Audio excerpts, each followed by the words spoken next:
There's a small village in southern Germany called Herxheim im Berg. Quiet streets, old stone houses, vineyards stretching out like a calm green sea. The kind of place that looks peaceful in the daytime. The kind of place tourists photograph and forget. But near the center of the village, there's an old church. And inside its bell tower hangs a bell that was cast in 1497. It hasn't rung in over 200 years. Not because it's broken, not because the rope snapped, not because nobody knows how. It hasn't rung because the last time it did, something happened that the village never truly recovered from. And there's a reason locals don't linger near that church after sunset.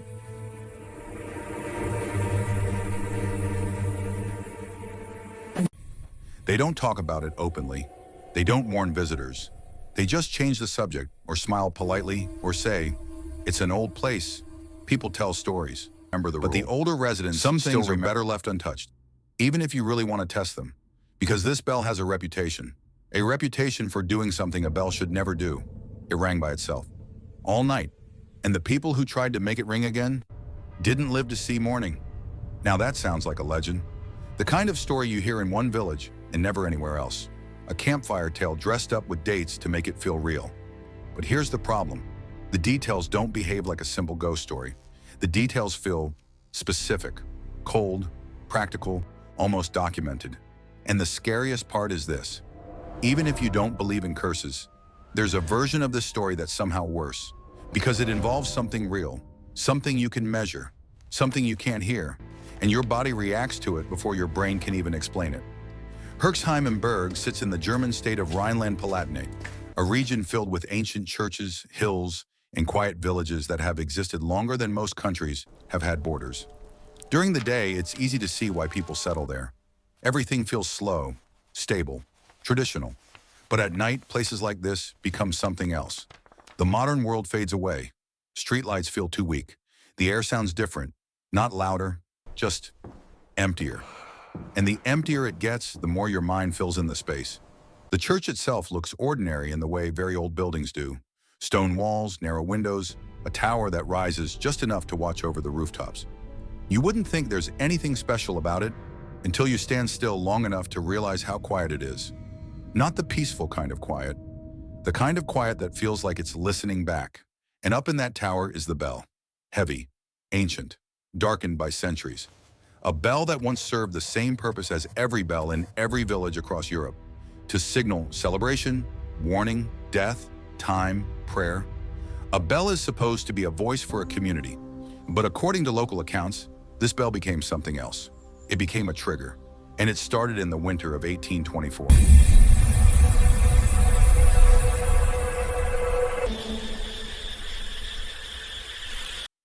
That was the last time it rang, normally, if you can even call it that. It was winter, deep cold, the kind that turns breath into smoke and makes the world feel sharpened at the edges. In a neighboring village, a fire broke out. Back then, a fire wasn't an inconvenience. It was a disaster. No fire trucks, no modern equipment, just people, buckets, and whatever strength they had left after a long day. When flames spread through a town built with wood and dry beams, minutes mattered. So the bell ringer did what bell ringers had done for centuries. He climbed the bell tower, he grabbed the rope, and he rang the bell to wake the village. The first strike echoed across the roofs like a warning shot. The second strike cut through the night air. The third strike told everyone the same message. Wake up, move, help. That should have been the end of it. A normal alarm, a normal response. But then something changed. The bell didn't slow down. It didn't settle into the usual rhythm of a human arm pulling rope and resting between pulls.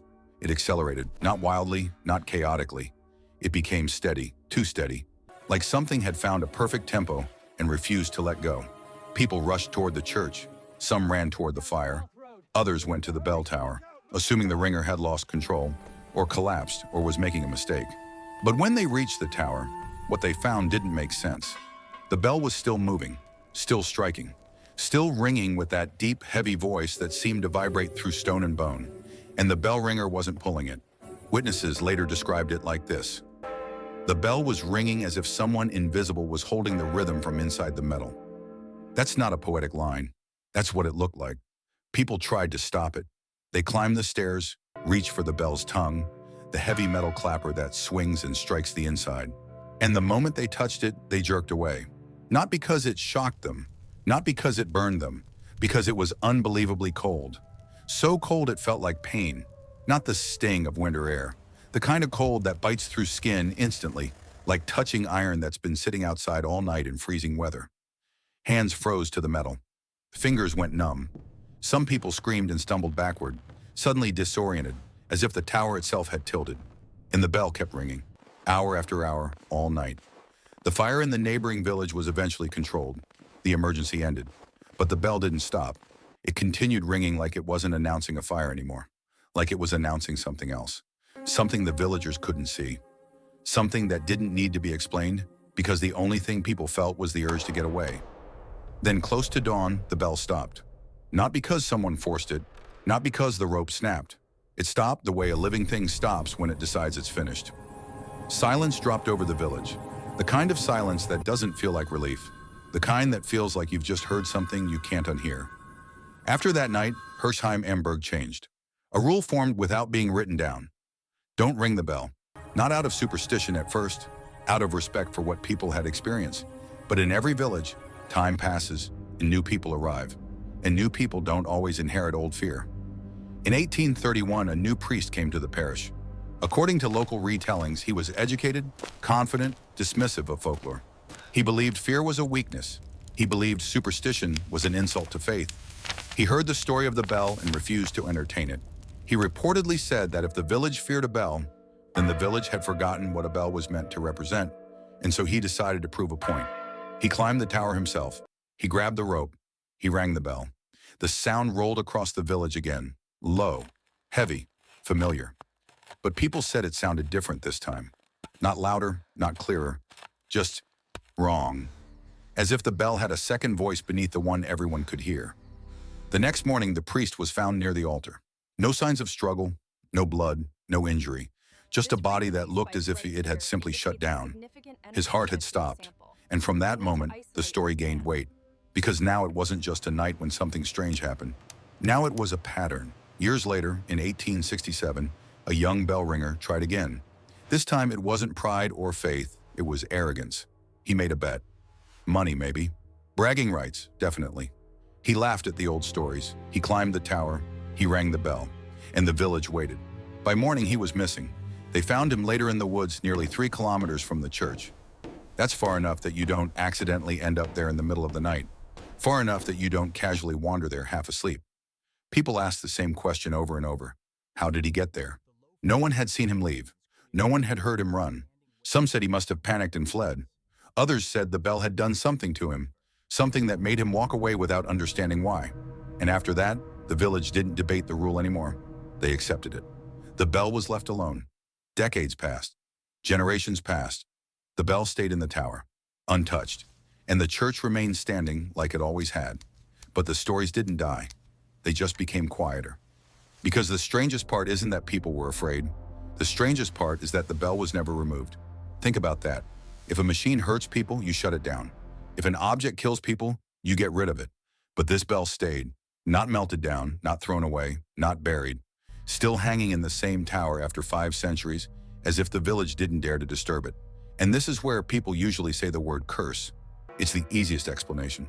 A cursed bell, a haunted tower, an old evil tied to an object forged in the Middle Ages. It fits the vibe. But there's another explanation. One that sounds so rational it almost feels disappointing, until you realize how terrifying it actually is. Because it's real. It's physics. It's the human body reacting to something the human ear can't hear. Infrasound. Infrasound is sound below the range of normal human hearing, typically below 20 hertz. You don't hear it as a tone, but you can feel it. It can cause pressure in the chest. It can cause nausea. It can cause anxiety. And in certain conditions, it can cause something even stranger, a sense of dread with no obvious cause. That feeling you get when you walk into a room and your body says, leave, even though nothing looks wrong. Your brain starts searching for a reason. And when it can't find one, it invents possibilities. That's one of the reasons infrasound has been linked, in some discussions, to reports of haunted locations. Not because ghosts are real, but because your nervous system is responding to a stimulus your mind can't easily identify. And there's a famous story that illustrates this perfectly. An engineer once described experiencing fear in a room for no reason. He felt watched. He even saw a gray shape in his peripheral vision. He thought it might be paranormal. But he was an engineer. So instead of accepting the mystery, he investigated. And he found the source, a low-frequency vibration around 19 hertz. It wasn't a spirit. It was a standing wave produced by equipment in the building. It was the room itself behaving like an instrument. The infrasound wasn't creating a ghost. It was creating the physical sensation that people often interpret as one. Now imagine that effect multiplied, not by a fan, not by a machine, but by a bell, a massive bell designed to resonate, to amplify vibrations, to send sound across kilometers. A bell doesn't just ring, it vibrates. And if that bell has an unusual shape or an unusual metal composition, it might produce frequencies that affect the human body in ways that normal bells do not. According to one version of the story, researchers examined the bell in the mid-20th century. They found that the metal wasn't standard bronze alone. There were traces of silver and traces of an alloy that didn't match typical records for that era. Whether that specific detail is perfectly documented or not, the idea isn't impossible. Old bell casting was a craft, and recipes varied. Sometimes metals were added for perceived purity or tone. Sometimes people used whatever materials they had, and in rare cases, a bell could end up resonating in a way nobody expected. Now here's where the science becomes terrifying. Infrasound can trigger physical reactions in the body. If your heart rate spikes, if panic hits, if breathing changes, if you're in freezing conditions, exhausted, afraid, your body can reach a dangerous state without you fully understanding how. You can faint, you can collapse, you can make irrational decisions, you can run without knowing why, you can flee into the woods, you can do things that seem impossible to explain later. So suddenly the deaths don't need a curse. They need a perfect combination of factors. A bell that produces a deep, low-frequency vibration, a confined tower that amplifies resonance, a cold winter night, a human body under stress. Fear becomes chemistry. Chemistry becomes catastrophe. It's a clean explanation. It's logical. And for many people, it's satisfying. But there's one problem. The one detail that refuses to fit. Even if infrasound can explain the fear, it doesn't explain the night of 1824. Because the bell didn't just feel strange, it rang by itself, all night, without stopping. And it stopped only when it wanted to. So the question becomes unavoidable. What could cause a bell to ring on its own? There are a few possibilities. One is mechanical. Wind can move things. A heavy storm, a strong draft through the tower, the right angle, the right vibration, something could have set the bell into motion.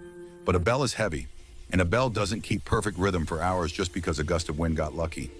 Another possibility is resonance feedback. A vibration starts, and the structure of the tower supports it, reinforcing the motion like pushing a swing at the right time. That's closer. That's plausible. But it still feels like a stretch to imagine it continuing all night, then stopping at dawn. And then there's the third possibility, the one nobody likes to say out loud, that someone did ring it, someone was in the tower, someone stayed hidden, someone pulled the rope. But if that's true, why didn't anyone see them? Why didn't anyone stop them? And why would anyone do that during a fire, in the middle of winter, for hours? What kind of person rings a bell like that? Not as an alarm, but as an obsession. And that's when the story stops being about a bell and starts being about a signal. Because if the bell wasn't calling villagers to a fire, what was it calling them to? And who was listening? Here's another strange thing about places like Herxheim and Berg. They're old enough that history stacks on top of itself like layers of paint. Wars, famine, disease, migration, generations who lived and died without leaving much behind except stone buildings and quiet customs. In a village like that, it's easy to forget how much the past is still present, not as ghosts, but as habits, as fear passed down without explanation, as rules that survive because breaking them once was enough. And if you visit a place like this, you might not notice anything at first. During the day, you'll see a church, a tower, a bell. You might even stand near it and feel nothing. But then evening comes, and the village becomes a different place. People close their doors earlier. The streets empty faster. And without anyone saying it, you understand something. This isn't a place that wants to be explored at night, and the closer you get to the church, the more your mind starts imagining the sound. Not a normal bell sound, something lower, heavier, something you wouldn't hear as a melody, but as pressure, as the sensation that your ribs are being gently squeezed from the inside. That's the kind of sound people describe when they talk about infrasound. And it might explain why the village doesn't want the bell rung again, because even if you could survive it, the experience itself might be enough to change you. There's a reason fear is so powerful. It doesn't just scare you, it teaches you. It rewires your behavior. After enough fear, you don't need proof anymore. You need distance. So why keep the bell in the tower at all? Some locals would say removing it would be worse. Not because the bell is evil, but because it's holding something back. They speak in hints. They say things like, it's better when it's quiet, or we don't wake it up. They don't mean the bell itself. They mean what the bell represents. Because the bell isn't just metal, it's a symbol now. A symbol of that one night, of the village losing control, of a sound that turned into something more than sound. And now the bell is part of the church the way a scar is part of a body. You don't cut off the scar, you live with it. But there's another layer to this story, and it's subtle. Herxheim and Berg is a real place, and the church is real, and the bell tower is real. And like many old churches, the tower has seen controversy, history, arguments about what should remain and what should be replaced. Because bells aren't just instruments. They carry messages, they carry dates. Sometimes they carry inscriptions from dark times. Sometimes the very metal becomes a piece of history people don't agree on. And when you realize that, you understand why locals can be protective. Because a bell isn't just an object, it's a memory. And memories can be heavy. So where does that leave the story? If you want to be rational, you could say, a rare bell produced frequencies that caused panic. Cold and stress pushed bodies over the edge. Fear created chaos.